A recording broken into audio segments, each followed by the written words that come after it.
কৰা নাছিল, অশান্তিটো কংগ্ৰেছে কৰিছে। ৰঞ্জন চাবাৰী বিটিআৰ চুক্তিকাৰী আজিও জেলত, তেওঁৰ আইনী প্ৰক্ৰিয়া তেওঁৰ প্ৰক্ৰিয়াটো আমাৰ হাতত নাই, NIA আৰু CBI হাতত আছে। কিন্তু তেওঁ বেটেলিয়নৰ কেম্পত আমি তেওঁক ভাল কৰি ৰাখিছোঁ।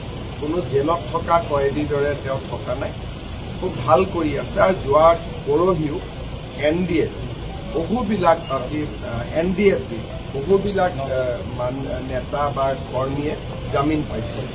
আৰু আমি দিল্লীৰ পৰা কেছ ঘূৰাই আনিছোঁ, যিটো কেতিয়াও অসমত হোৱা নাছিল। NIAৰ পৰা কেছ আমি উভতাই আনিছোঁ। এটা প্ৰশ্ন আছে, গৌৰৱপুৰকে এটা কথা কৰা নাছিল, অশান্তিটো কংগ্ৰেছে কৰিছে।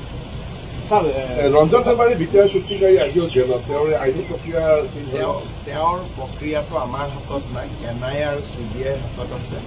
কিন্তু তেওঁ বেটেলিয়নৰ কেম্পত আমি তেওঁক ভাল কৰি ৰাখিছোঁ।